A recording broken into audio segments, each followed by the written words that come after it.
few days ago, the world witnessed a takeoff that will rewrite the rules of physics and human transport. The first Airbus A350-1000 ultra-long range. At first glance, it looks like another wide-body twin-engine, but inside its carbon fiber belly, it hides a monumental engineering secret.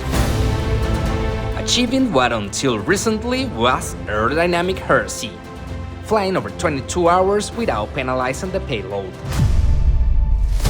But how did they do it? How did Airbus hack the weight and thrust equation without destroying the plane's efficiency? What dark and fascinating medical and neurological experiments did they have to do with real pilots and passengers to guarantee the human body can survive 22 hours locked up at 40,000 feet? And most importantly, what does this flying fortress look like inside? Design it so you don't go crazy? Today we're doing the ultimate technical, medical and corporate breakdown of the machine that will forever change how humans travel the world. Want to know how Airbus and an Australian airline are changing the game? Stay until the end of this video to find out.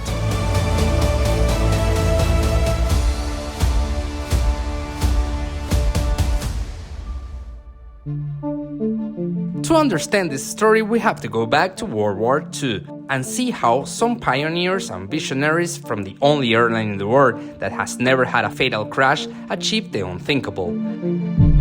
During the war, when Singapore fell to the Japanese Empire, the vital connection between the UK and Australia was completely broken. The giant of Oceania was cut off and worse, at the mercy of Japan, which was advancing further across the Pacific every day. Qantas, Australia's flag carrier, designed a plan so terrifying that even the Australian Aviation Authority thought it was madness. A direct route over the Indian Ocean from Perth in Western Australia to Ceylon Bay, in what is now known as Sri Lanka, where they will connect with both flights to London. The route was vital for war communications and moving diplomats and VIPs. The flight was so long, taking between 22 and 32 hours at an agonizing speed of 120 miles per hour, that passengers and crew literally saw the sun rise twice during the same trip. That's why they call it the double sunrise flights. Passengers were given a secret certificate congratulating them for surviving the most extreme aviation endurance test of the era.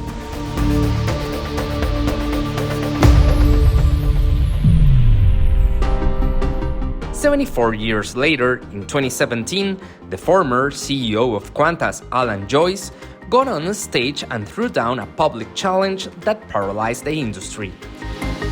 He directly dared the two global giants, Boeing and Airbus, to build a plane capable of flying with a full payload from Sydney to London and Sydney to New York non-stop. Joyce named this corporate challenge Project Sunrise, honoring those mythical Catalina flying boat flights. The premise was simple on paper, but a thermodynamic nightmare in reality. Qantas wanted a plane that could fly for over 21 hours straight, fighting the powerful headwinds of the jet stream, carrying more than 200 passengers, and upon arriving, still have the legal fuel reserves required to abort the landing and fly to an alternate airport.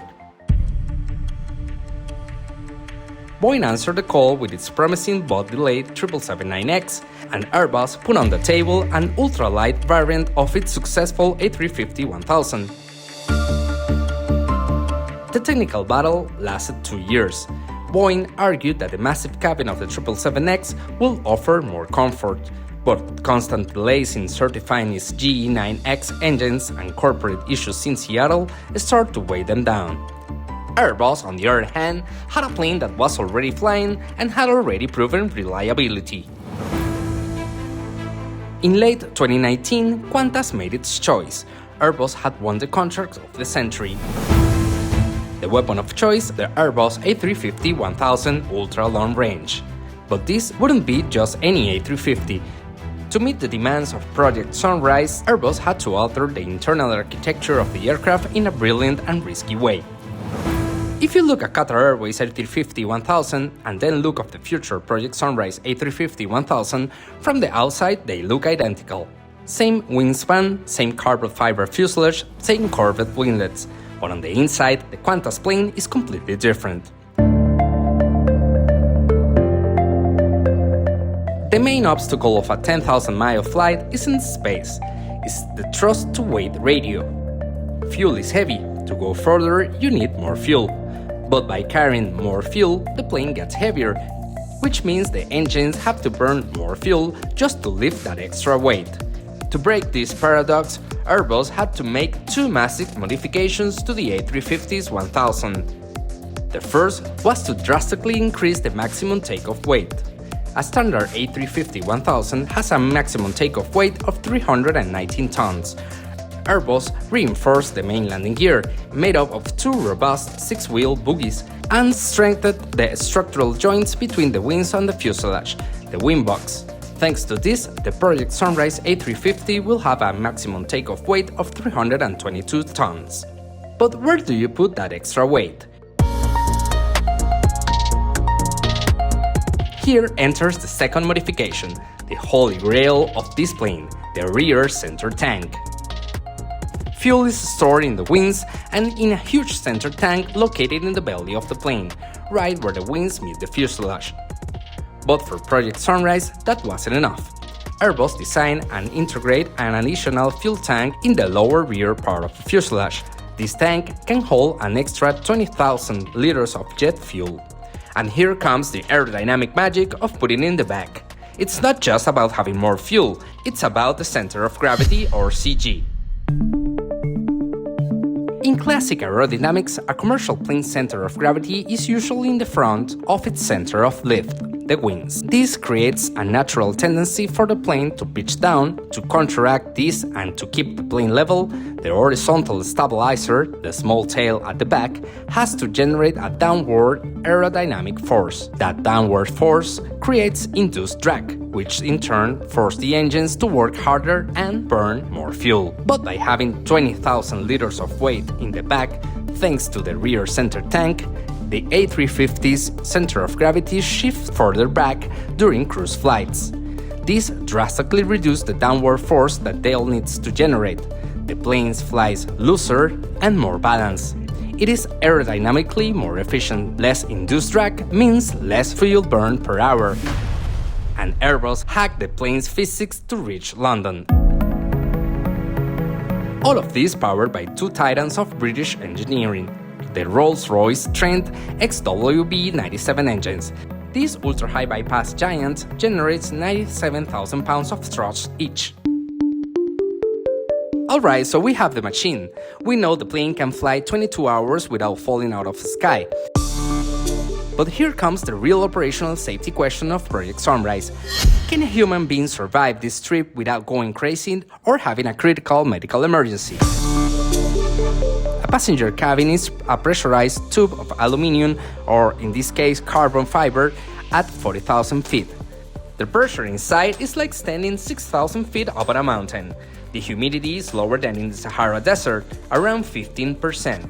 Sitting inactive in this environment for 21 hours isn't just uncomfortable. Biologically, it's dangerous. The risk of deep vein thrombosis, DVT, or economy class syndrome increases. Severe jet lag can destroy your immune system and cognitive abilities. Qantas knew they couldn't just shove 200 people in a tube for a whole day and hope for the best. So in 2019, they launched a series of unprecedented research flights.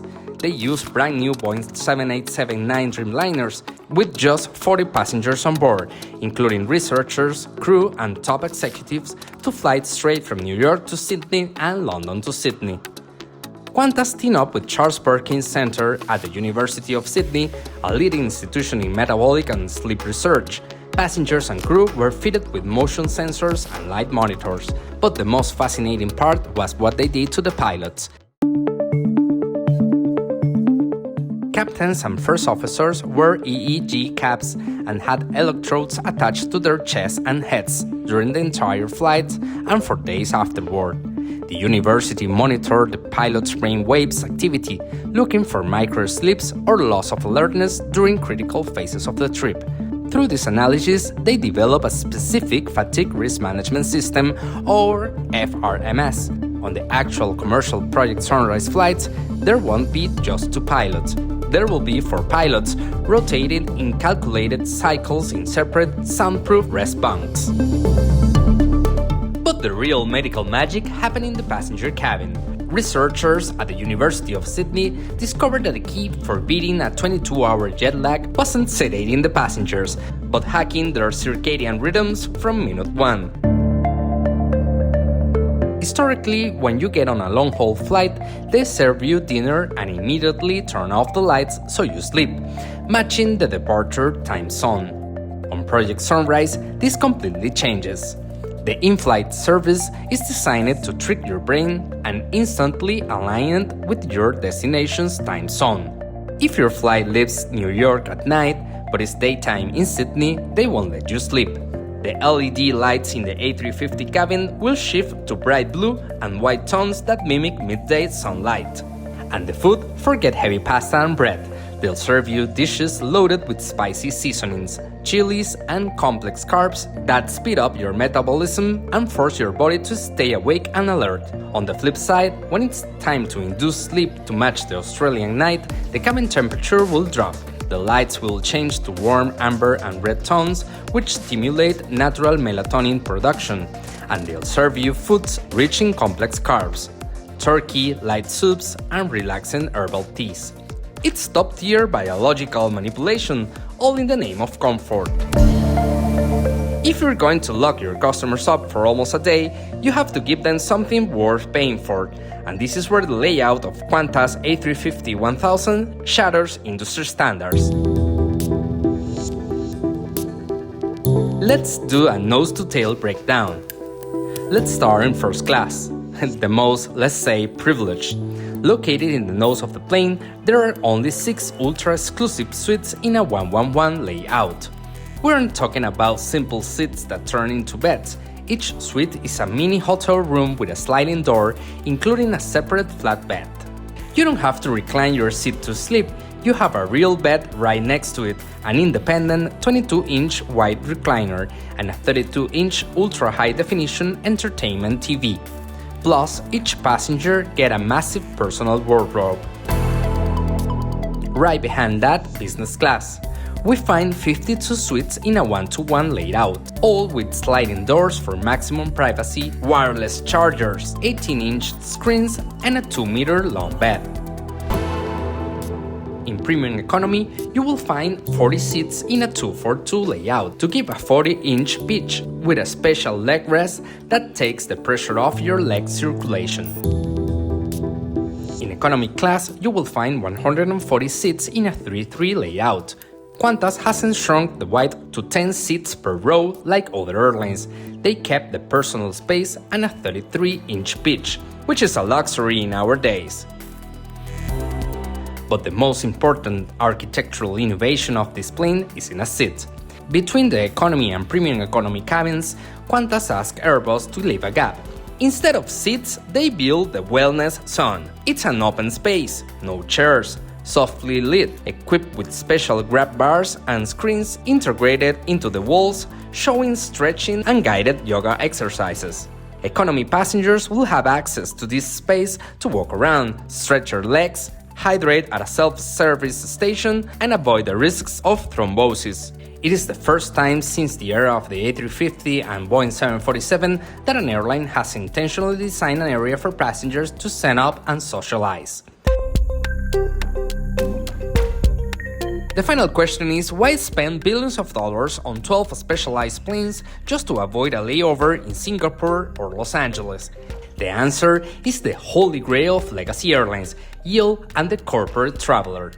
Market research showed that high-income business travelers, bankers, politicians hate wasting time. A layover in LA doesn't just add 3 to 4 hours to the total travel time. It means risking missed connections, air traffic control delays, the hassle of transit security checks, and physical exhaustion. Qantas know these corporate passengers are willing to pay a premium and mark up to 20 to 30% over the normal fare just to get on a plane in New York at 8 p.m. and get off in Sydney in the morning, without ever stepping foot in another airport.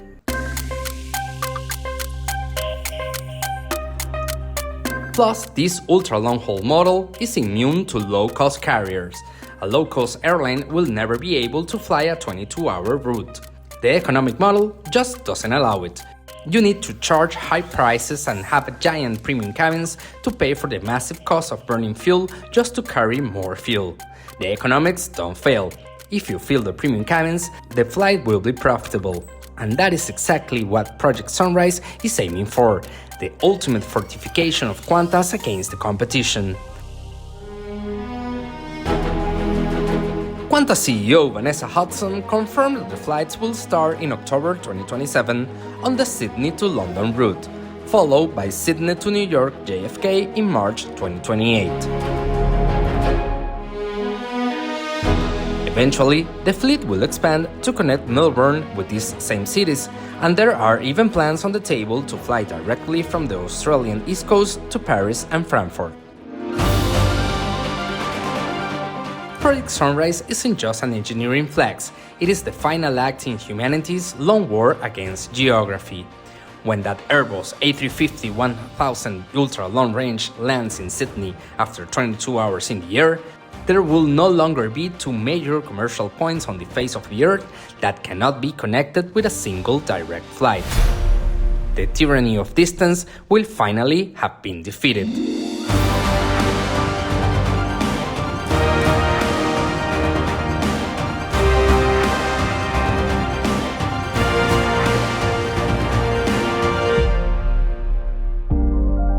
Tell us, would you like to fly 22 hours straight? Do you think it will be a hit, or will most passengers prefer a layover to at least stretch out? Did we miss anything? Let us know in the comments. If you like this video and want to see more air stories, news, technical breakdowns, aviation history and much more, make sure to subscribe and hit the notification bell. It really helps us a lot.